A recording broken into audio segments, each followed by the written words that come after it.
Mesdames et messieurs, bonsoir et bienvenue à ce journal. Tout d'abord, le sommaire. La hausse des cas de Covid est plus qu'inquiétante au Sénégal, d'où les mesures prises par les autorités sanitaires de la région de Thiès. Opération de démolition de construction dans les vergers, zone de Tangor, Keur Moussa, les poulaillers touchés. Tout de suite, le développement.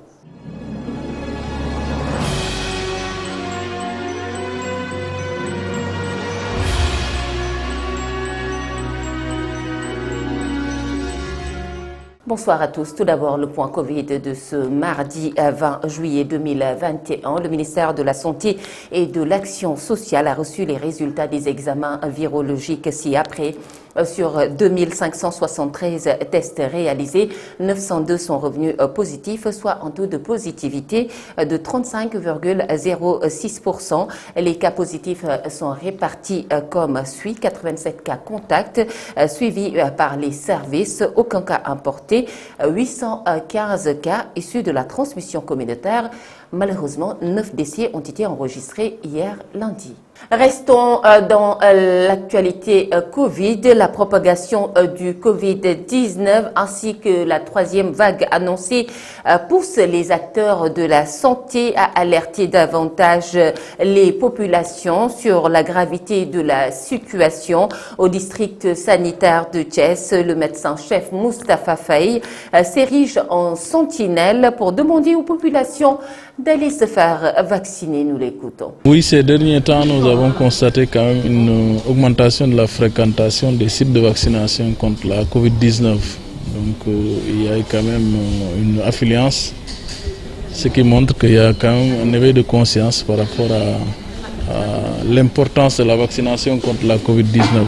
Je dois rappeler qu'elle fait partie des stratégies les plus importantes, la vaccination,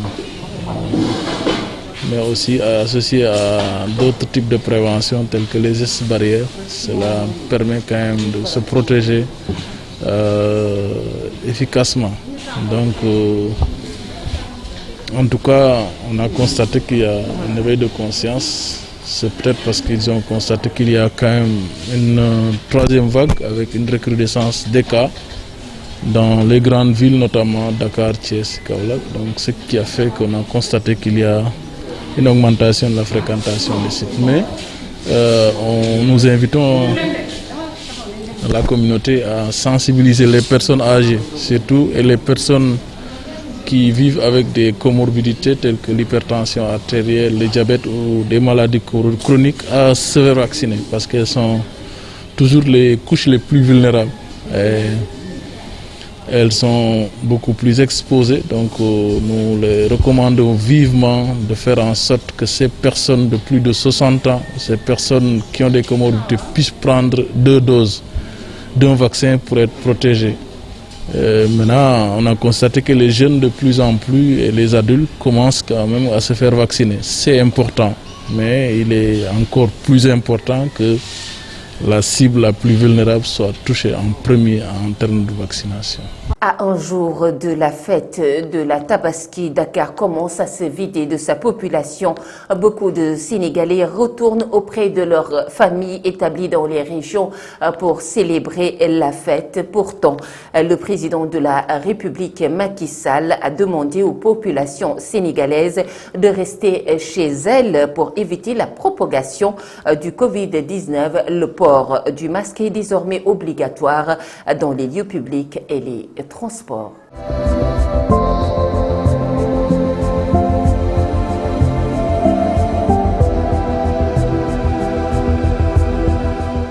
Une opération de démolition a été entreprise dans la zone de Tangor et les vergers ont été touchés. Les propriétaires ont crié au scandale, mais selon nos sources, les 10 vergers sont établis sur des sites appartenant à l'État du Sénégal et réservés à l'armée sénégalaise. Selon les mêmes sources, les propriétaires de ces vergers ont eu les sites sur la base de délibération, mais portant sur un titre foncier de l'État dévolu aux forces armées, ainsi que plusieurs Plusieurs notifications donc de quitter les lieux leur ont été adressées. Mais nous écoutons à ce propos Alpha Diané, c'est le président de l'association des éleveurs. Ils ont commencé par détruire des clôtures, des poulaillers comme vous avez pu le constater. Et ils ont aussi détruit des chambres de gardiens qui assuraient la sécurité des lieux. Aujourd'hui, ce que nous constatons, c'est qu'avec la destruction des clôtures, nos champs ne sont plus en sécurité par rapport à la divagation des animaux. Ils ont détruit des poulaillers où il y avait des sujets, des pondeuses. Ici, dans le verger où nous nous trouvons, il y a au moins plus de 5000 pondeuses. Ils ont détruit les murs. Et ce qui est sûr et certain, cette volaille sera attaquée la nuit par des genettes, c'est-à-dire des chats sauvages. C'est certain. Et le gardien ne peut pas veiller sur ça. Nous avons des délibérations qui nous ont été données par le conseil rural, d'une part de Kermousse ou de la zone de Fandem. S'ils parlent aujourd'hui, si les militaires disent que cette zone est un titre foncier qui leur a été attribué, ils n'ont qu'à faire sortir ce papier. La voie de contournement traverse donc ce titre.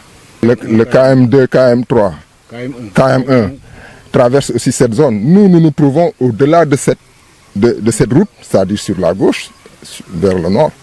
Nous nous trouvons sur cette zone-là. Nous avons pris des avocats en la personne de maître Hassan Diomandjaï depuis 2016. Mais on ne comprend pas que des militaires puissent accompagner, avec leurs engins, puissent accompagner l'armée. Ils étaient armés. Il y a 2 pick-up remplis d'hommes armés, de militaires.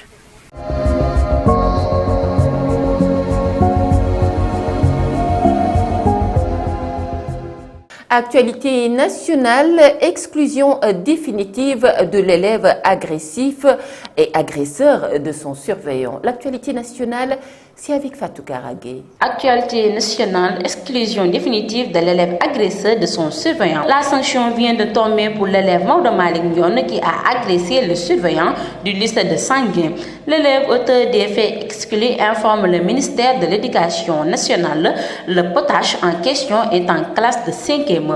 Il avait violenté son surveillant Amadi Diawara au lycée de Sangué. La décision a été prise par le conseil de discipline de l'établissement après audition des différentes parties. Covid-19, la ville de Dakar au chevet des hôpitaux du département face à la reprise de la pandémie liée au coronavirus 3e vague qui prend de l'ampleur. La ville de Dakar va au chevet des hôpitaux du département. À cet effet, le maire de Dakar, Madame Soham El Vadini, a procédé ce lundi 19 juillet 2021, respectivement à l'hôpital Aristide, le Dantec et à l'hôpital Abass Ndao à la remise d'un important lot de matériel sanitaire destiné à renforcer les centres de traitement épidémiologique. Le bus transportant les étudiants ressortissants de Bakel s'est renversé dimanche, peu de temps après avoir quitté Dakar. Bilan 11 blessés, dont 4 graves. L'accident est survenu à 5 km de Djoubel sur l'autoroute à péage. Joint au téléphone le secrétaire général de l'Union communale des élèves et étudiants de Bakel, Aboukan Chambre, vient sur les circonstances de l'accident. On a quitté Dakar vers 3 h du matin. L'accident a eu lieu aux environs de 6 heures. Le chauffeur avait perdu le contrôle du véhicule qui s'est renversé. Le bilan fait état de 12 blessés, dont 7 graves acheminés à l'hôpital de Djurbel où le nécessaire a été fait. Finalement, 4 des 7 blessés graves sont rentrés avec le convoi aux environs de 15 heures. Les 3 sont restés en observation. C'était tout pour l'actualité nationale.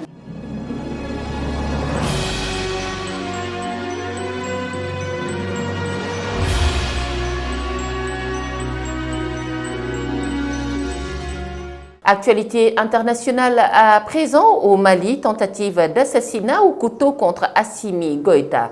Fatou Fall. Démarrons l'actualité internationale au Mali. Ce mardi matin, le président par l'intérim du Mali a échappé à une attaque à la sortie de la grande mosquée de Bamako. Durant le rite musulman de l'Aït al-Akhda, la fête du sacrifice, c'est après la prière et le sermon de l'imam ou au moment où l'imam devrait aller immoler son mouton que le jeune a tenté de poignarder Assimi Goïta de dos. Mais c'est une autre personne qui a été blessée, a déclaré l'AFP, Lotus Touré, régisseur de la grande mosquée. Ensuite, en Italie, le jardin de la bibliothèque municipale de la ville d'Arcor, Italie, a été officiellement baptisé au nom de Léopold Sédar Senghor, premier président de la République du Sénégal, décédé en 2001. Cette place publique située dans cette ville qui abrite la célèbre villa de l'ancien premier ministre italien Silvio Berlusconi a été inaugurée samedi. Il sera un pôle de recherche sur la littérature africaine. Selon l'association Africa Solidarietà et de diffusion, la passée de Léopold Sédar Senghor, surnommé le président poète. Terminons l'actualité internationale au Mauritanie. Couvre-feu à partir de 22h, la prière de la Tabaski dans les mosquées. Parmi les 6 mesures fortes intérinées lors d'une réunion d'urgence du comité interministériel chargé du suivi de la pandémie de Covid-19 présidée dimanche soir par le premier ministre Mohamed Ould Bilal Messou. En application des directives du président Mohamed Ould Cheikh El Ghazouani, il y a interdiction de prière dans les mosquées le jour de la Tabaski. En effet, sur la base d'une fatwa mise par l'association des éléments de Mauritanie, décision a été prise de s'en tenir directement à l'accomplissement de la prière de l'Aït al-Akhda à la maison. D'après les conclusions du dit comité, il a également annoncé dans ce document que l'heure du couvre-feu commence désormais à partir de 22h. Cette modification prendra effet à partir de demain, aujourd'hui, lundi 19 juillet 2021.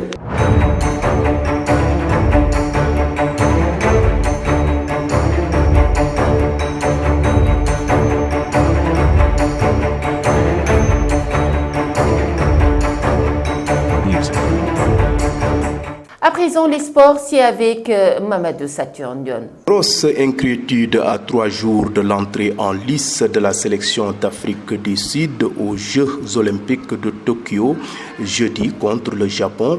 Ce week-end, 3 membres de la délégation ont en effet été testés positifs au Covid-19 à leur arrivée sur le sol nippon. Le latéral droite Habiso Moyane, le milieu offensif Kamohelo Mahlatsi et l'analyste vidéo Mario Macha. Par la suite, 21 cas contacts de l'entourage de ces 3 individus ont été identifiés et il s'agit principalement de joueurs. Ces personnes doivent rester seules dans leurs chambres respectives où leurs repas leur sont apportés. Elles sont soumises tous les jours à des tests PCR, a expliqué hier lundi le directeur de la communication de Tokyo 2020, Masa Takaya. Cette situation complique forcément la préparation des Sud-Africains, mais leur participation au match face aux pays hôtes n'est pas remise en cause à l'heure actuelle. Mesdames et messieurs, c'était tout pour ce soir. Merci de nous avoir suivis. L'actualité continue via www.prestigechess.com. Bonsoir.